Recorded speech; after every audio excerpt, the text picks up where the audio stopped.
Saya percaya kita semua ada dalam keadaan sehat, ada dalam keadaan baik.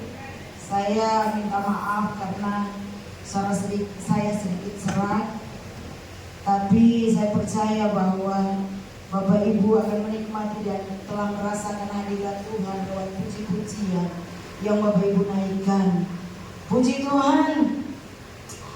Saya mau cek dulu apa semua baik-baik. Ada sehat, ada yang sakit. Kita sudah ada di penghujung daripada bulan Januari. Kita percaya dari tanggal 1 Januari sampai saat ini pasti Bapak Ibu menikmati dan merasakan betapa baiknya Tuhan di dalam kehidupan kita. Bapak Gembala mengajarkan kita lewat kebenaran firman Tuhan, kita harus mengembangkan sifat atau pikiran-pikiran atau hal-hal yang positif di dalam kehidupan kita. Dan pagi hari ini untuk menjadi manusia ilahi, kita harus hidup menyenangkan hati Tuhan. Amin. Untuk menjadi manusia ilahi, kita harus hidup menyenangkan hati Tuhan. Mazmur 147 ayat yang ke-11.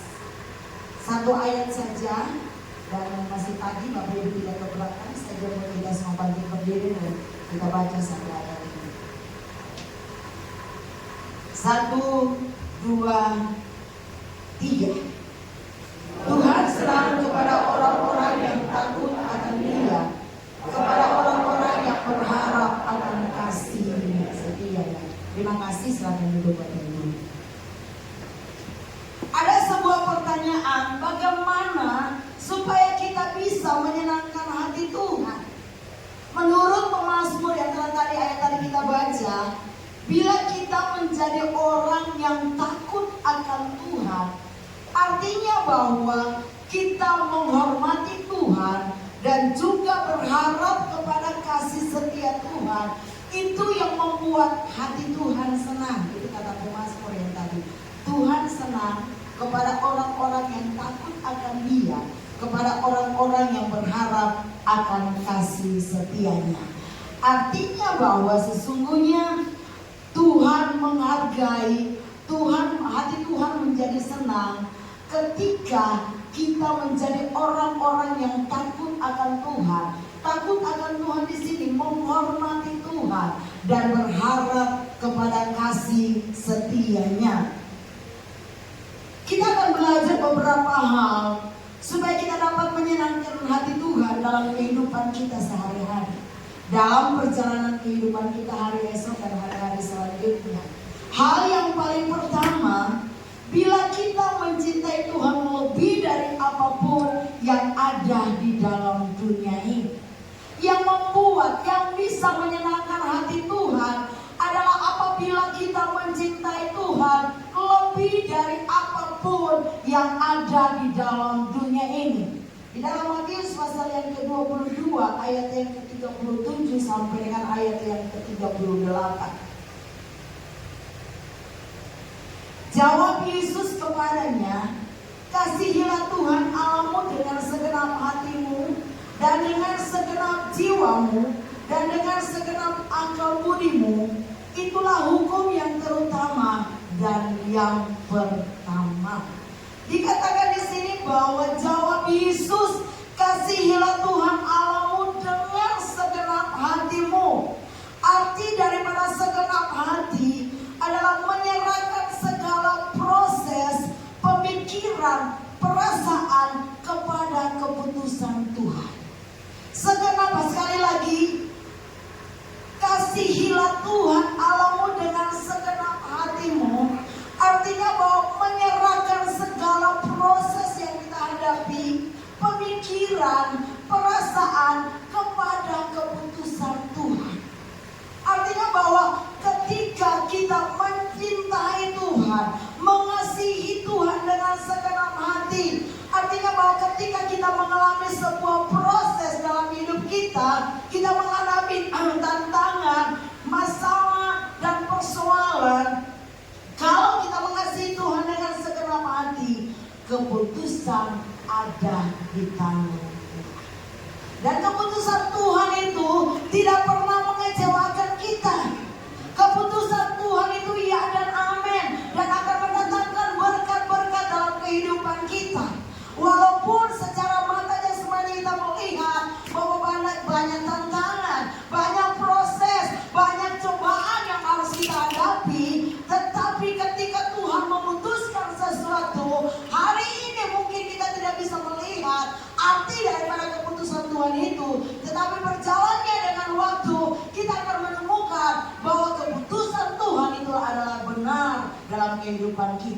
Karena keputusan Tuhan itu tidak pernah salah dalam kehidupan kita.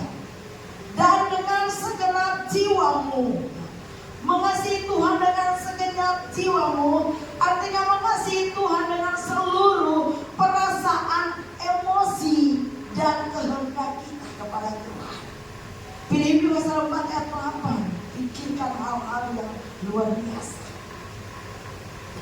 hal-hal yang indah, hal-hal yang luar biasa. Katakan di sini. Jadi akhirnya saudara-saudara, semua yang benar, semua yang mulia, semua yang adil, semua yang suci, semua yang manis, semua yang sedap didengar, semua yang disebut kebajikan dan patut dipuji, pikirkanlah semuanya itu. Segenap jiwa, mengasihi Tuhan dengan seluruh perasaan kita, emosi dan kehendak kita. Dan firman Tuhan berkata, pikirkan hal-hal yang luar biasa. Jangan kita terlalu memikirkan hal-hal yang terlalu besar, terlampau besar sampai kita tidak sanggup lagi melihat Tuhan melakukan hal-hal luar biasa dalam hidup kita.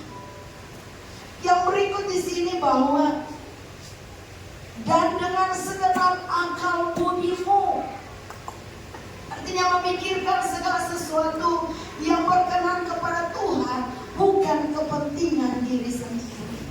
Akal budi, dengan segenap akal budimu, memikirkan segala sesuatu yang berkenan kepada Tuhan, melakukan segala sesuatu yang berkenan kepada Tuhan, bukan kepentingan kita pribadi, tapi kepentingan Tuhan di atas segala-galanya. Itu kita mengasihi dengan akal budi kita. Itulah hukum yang terutama dan yang pertama. Jadi inilah yang harus kita lakukan sebagai orang yang percaya, sebagai orang yang dinamakan pengikut Kristus. Dia harus mengasihi Tuhan lebih dari apapun yang ada di dalam dunia ini. Kenapa? Karena Tuhan lebih dahulu mengasihi kita. Dan Tuhan rindu kita mengerti hal itu. Kita harus mengerti bahwa Tuhan lebih dulu mengasihi kita. Sebelum kita dilahirkan, Tuhan sudah mengasihi kita. Dan ketika kita hadir di dalam dunia ini, kita harus belajar mengerti bahwa sesungguhnya Tuhan itu begitu mengasihi saya dan Bapak Ibu. Dan kasihnya tidak pernah terbatas. Kasih manusia terbatas, tapi kasih Tuhan tidak pernah terbatas. Kadang kala kita kurang setia, tapi kasih Tuhan itu tetap ada dan terus ada dalam kehidupan kita. Mari jaminlah hubunganmu dengan Tuhan lebih erat lagi. Tadi pujian berkata bahwa ku terhubung denganmu. Artinya setiap hari ada hubungan kita dengan Tuhan. Jangan hubungan kita dengan Tuhan karena ketika kita ingin sesuatu Tuhan lakukan dalam hidup kita. Ketika kita ingin Tuhan menjawab doa-doa kita, baru kita membangun hubungan kita dengan Tuhan. Tetapi yang Tuhan inginkan adalah kita harus setiap hari membangun hubungan kita dengan Tuhan. Kita bangun pagi, kita harus membangun hubungan kita dengan Tuhan. Sepanjang perjalanan hidup kita dalam pekerjaan, dalam usaha, dalam apapun, hati kita harus terhubung dengan Tuhan. Bukan berarti bahwa ketika kita duduk orang datang, kita hanya perlu menyembah Tuhan tanpa peduli dengan orang lain. Tidak seperti itu juga. Tetapi bagaimana hati kita harus tetap terhubung dengan Tuhan. Tuhan begitu mengasihi dan mencintai kita, ciptaannya. Karena itu Tuhan juga senang bila kita mencintai Dia dengan segenap hati, kata firman Tuhan. Segenap hati, segenap jiwa, dan segenap akal budimu, dengan segenap kekuatanmu. Ketika kita menyadari bahwa Tuhan begitu mengasihi kita, maka kita juga harus lebih mengasihi Tuhan. Karena kalau kita tidak mengasihi Tuhan, kita tidak bisa ada sampai sana. Kita percaya bahwa kita kuat hanya karena kita mengasihi. Hal yang berikut,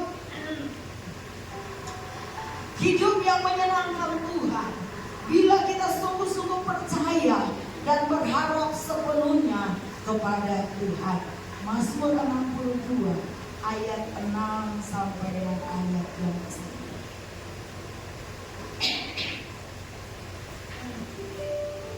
Ya. Hanya pada Allah saja kiranya aku tenang, sebab daripadanya lah harapanku. Hanya Dialah gunung batuku dan keselamatanku, kota bentengku, aku tidak akan goyah. Pada Allah ada keselamatanku dan kemuliaanku, gunung batu kekuatanku, tempat perlindunganku, ialah Allah. Percayalah kepadanya setiap waktu, hai umat, curahkanlah isi hatimu di hadapannya. Allah ialah tempat perlindungan kita. Amin. Haleluya. Haleluya. Ya. Bila kita sungguh-sungguh percaya dan berharap sepenuhnya kepada Tuhan. Mazmur 62 ayat 6 sampai 9 diawali dengan ayat 6 ini dengan kalimat hanya pada Allah saja kiranya aku tenang, sebab daripadanya harapan. Yang membuat kita tenang kalau kita sungguh-sungguh percaya dan berharap kepada Tuhan. Sekali lagi dalam keadaan, dalam perjalanan kita sebagai manusia, di dalam hari-hari yang kita lewati, ada pasti ada banyak hal yang harus kita hadapi. Tetapi setiap manusia butuh ketenangan. Sehingga ada satu orang yang sering butuh ketenangan. Kadang-kadang kalau terlalu sibuk sana sini, sudah capek, kita butuh duduk dan tenang. Dalam ketenangan bukan kita tidak bisa melakukan apa-apa. Dalam ketenangan mari kita renungkan betapa baiknya Tuhan dalam kehidupan kita. Sungguh-sungguh percaya dan berharap sepenuhnya kepada Tuhan. Allah senang bila kita sungguh-sungguh dan sepenuh hati percaya kepada Dia yang sanggup memelihara, memberkati dan menyelamatkan kita. Allah senang bila kita sebagai umatnya sungguh-sungguh percaya dan sungguh-sungguh berharap kepada Dia. Dia senang apabila kita sungguh-sungguh percaya dan berharap kepada Dia, bahwa Dia sanggup memelihara, Dia sanggup memberkati, bahkan Dia sanggup menyelamatkan kehidupan kita. Amin. Ya, sudah sekali. Bapak Ibu diberkati Tuhan. Amin. Amin. Amin ya. Kalau Bapak Ibu diberkati Tuhan, Bapak Ibu pasti meresponi firman Tuhan. Sekali lagi, Allah senang bila kita sungguh-sungguh dan sepenuh hati percaya kepada Dia, bahwa Tuhan sanggup memelihara kita. Amin. Tuhan sanggup memberkati kita, Tuhan sanggup menyelamatkan kita. Allah senang biar sekali lagi umat Tuhan sungguh-sungguh percaya, sungguh-sungguh berharap kepada Tuhan yang dahsyat dan luar biasa itu. Percaya dan berharap kepadanya sebagai Allah gunung batu. Apa maksudnya Allah gunung batu? Artinya Allah adalah tempat perlindungan yang kokoh ketika semua hancur di sekitar kita. Allah gunung batu artinya Allah, sekali lagi, Allah adalah tempat perlindungan yang kuat, yang kokoh ketika semua hancur di sekitar kita. Ketika semua orang tidak ada daya untuk bagaimana bisa berdiri tegak menghadapi segala situasi, Allah tempat perlindungan yang kuat, yang kokoh. Setiap orang harus berlari kepada Dia.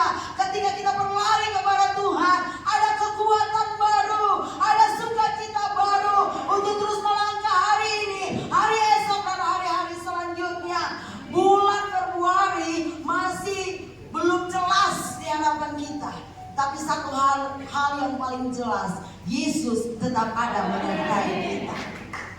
Kita tidak tahu apa yang akan terjadi bulan Februari.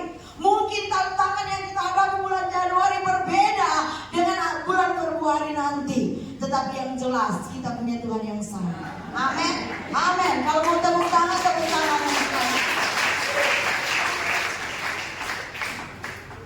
Allah adalah tempat perlindungan perlindungan yang kokoh ketika semua hancur di sekitar kita.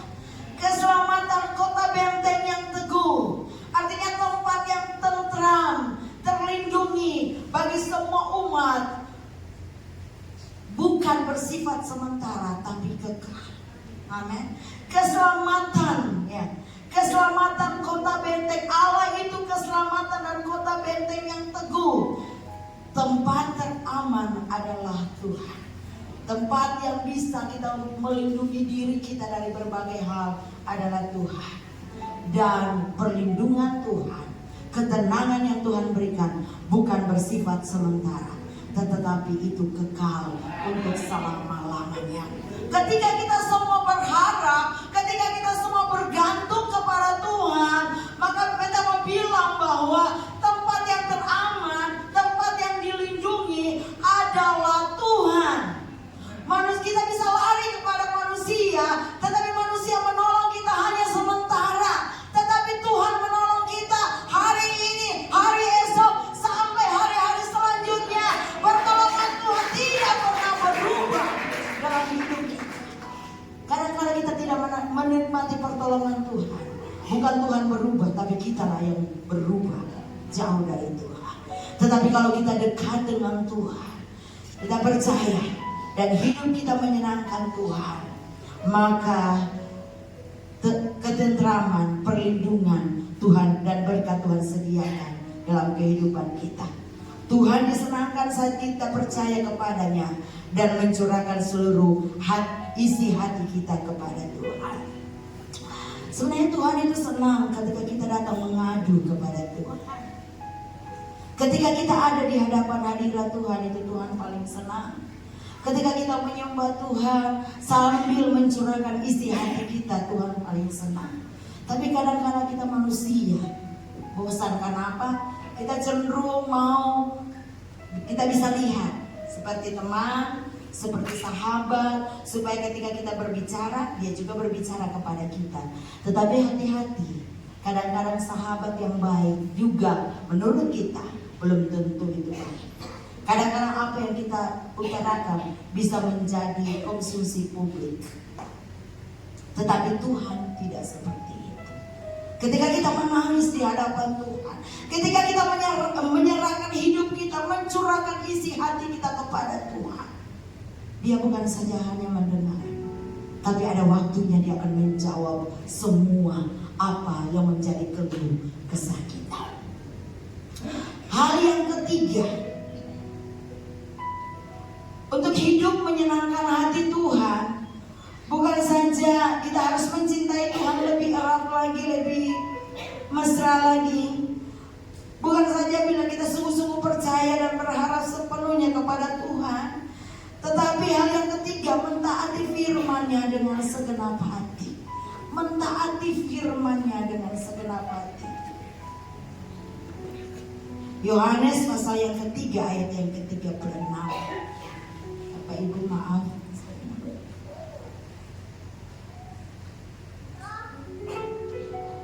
Firman Tuhan berkata, barang siapa percaya kepada anak, ia memperoleh hidup yang kekal.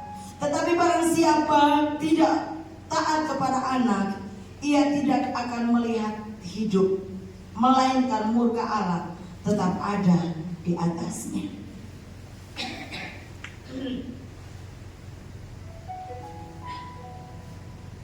Ketaatan yang sungguh-sungguh itulah yang Tuhan inginkan.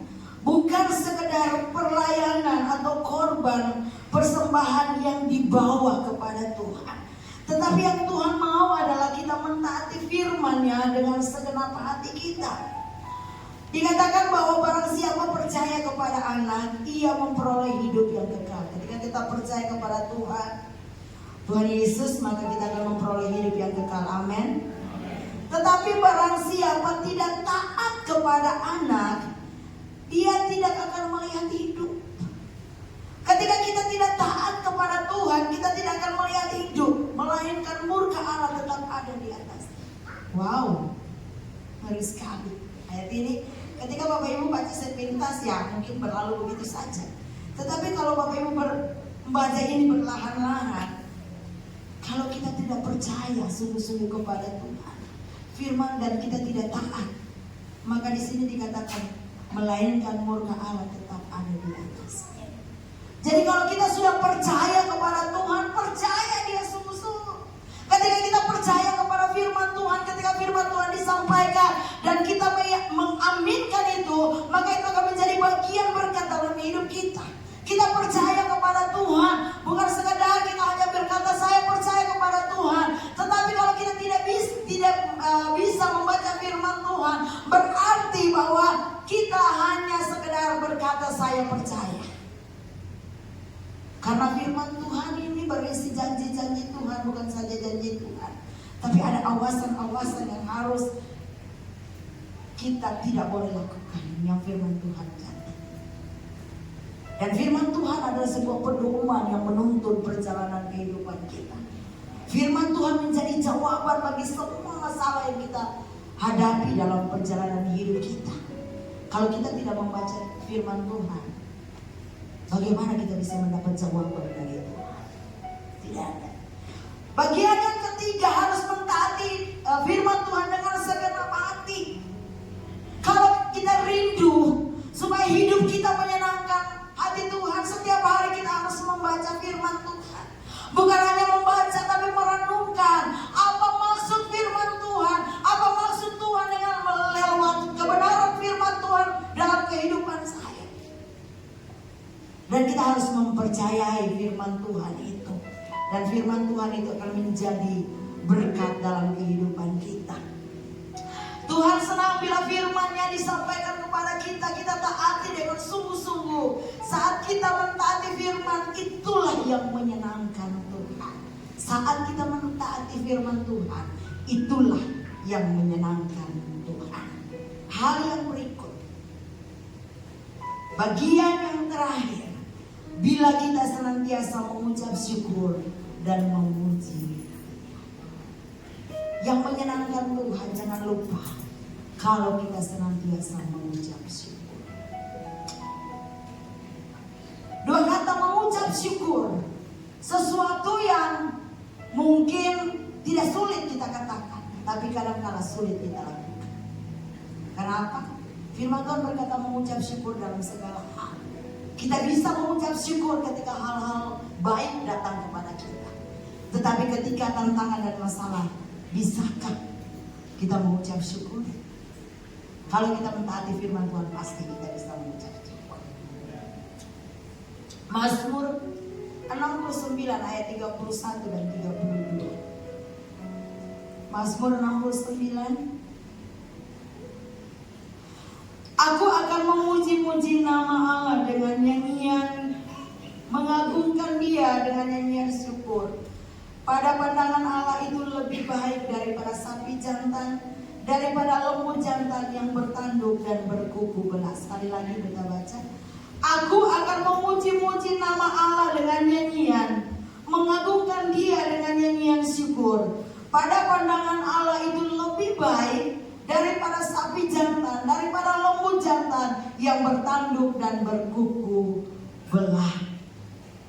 Tuhan senang bila kita memuji namanya dan mengagungkan namanya serta mengucap syukur. Karena menurut pandangan Tuhan, memuji namanya, mengagungkan namanya, mengucap syukur itu lebih baik daripada korban sapi jantan atau lembu jantan yang bertanduk dan berkuku belah.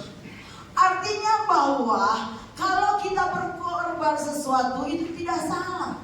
Tetapi yang Tuhan inginkan adalah bagaimana kita bisa menjadi pribadi yang suka memuji nama Tuhan. Menjadi pribadi yang selalu mengagungkan nama Tuhan. Menjadi pribadi yang selalu mengucap syukur dalam keadaan apapun. Salah kalau kita berkorban bagi Tuhan. Tapi yang Tuhan inginkan, yang membuat hati Tuhan senang, apabila kita menjadi pribadi yang suka memuji Tuhan. Memuji Tuhan bukan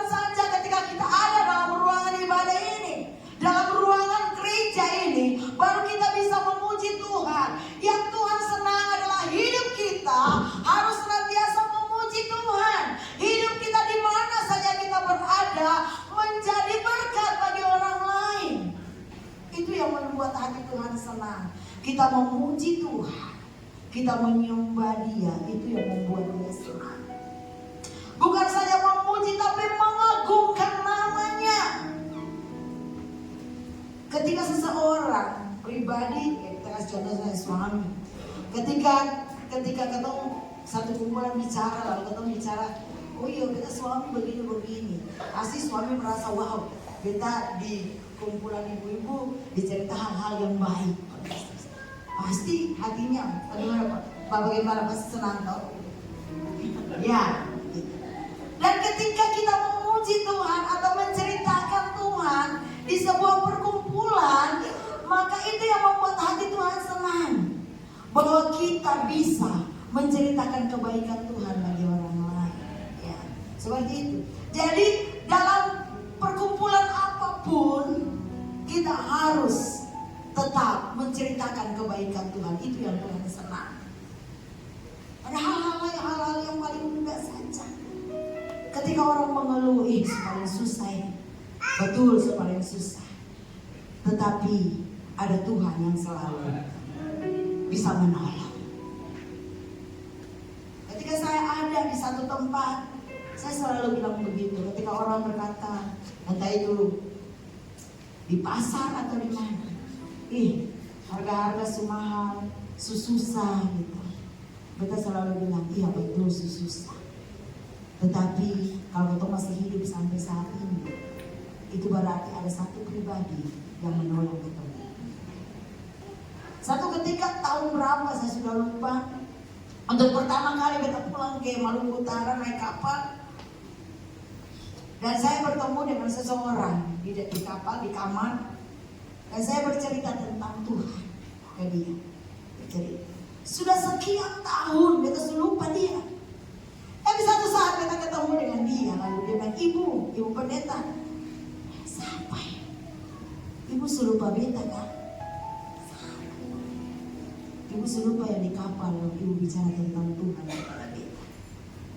Padahal beta selupa, tapi dia tetap ingat. Jadi di mana saja, lalu beta tanya bagaimana keadaan? Puji Tuhan, lebih baik daripada yang beta ketemu itu.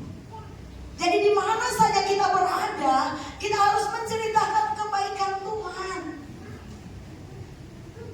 Jangan sampai kita ada dalam sebuah perkumpulan, kita bukan menceritakan kebaikan Tuhan, tapi menceritakan keburukan orang lain. Kita sudah paling salah. Padahal kita adalah pelayan, padahal kita adalah anak Tuhan. Tetapi yang membuat Tuhan senang, sekali lagi, adalah apabila kita memuji-muji Tuhan, kita mengagungkan namanya, kita mengucap syukur, karena itulah membuat hati Tuhan senang. Dalam situasi apapun, dalam keadaan apapun, mari kita memuji Tuhan. Masalah semakin berat, tapi mari arahkan pandanganmu, hatimu kepada Tuhan, dan mulai memuji Tuhan. Jangan engkau mengeluh, jangan engkau bersungut, tetapi mari memuji Tuhan, menyembah Dia, mengagungkan Dia. Beta percaya bahwa Tuhan pasti akan memberikan kekuatan baru. Tuhan akan menyediakan jawaban-jawaban atas semua masalah yang kita hadapi. Yang menyenangkan hati Tuhan sekali lagi adalah ketika kita senantiasa memuji namanya. Yang menyenangkan Tuhan, hati Tuhan, adalah apabila kita mengagungkan namanya. Yang menyenangkan hati Tuhan apabila kita senantiasa bersyukur kepadanya. Bapak Ibu, saya ingin katakan di akhir daripada perenungan saya pagi hari ini, marilah kita menjadi orang percaya yang menyenangkan hati Tuhan. Saya yakin bahwa kita akan menjalani bulan yang baru dengan berkat-berkat yang baru. Tuhan menyediakan bagi kita selalu hal-hal yang menyenangkan hati kita. Dan kalau kita lebih menyenangkan hati Tuhan lagi, maka Tuhan menyediakan hal-hal yang luar biasa di dalam kehidupan kita. Kiranya kebenaran firman Tuhan ini menjadi sebuah pegangan dalam kehidupan kita. Untuk hari ini, hari esok, hidup kita harus menyenangkan hati Tuhan. Kalau kita ingin menjadi manusia ilahi, Mari belajarlah untuk menyenangkan hati Tuhan. Saya jemput kita semua bangkit berdiri di hadapan Tuhan.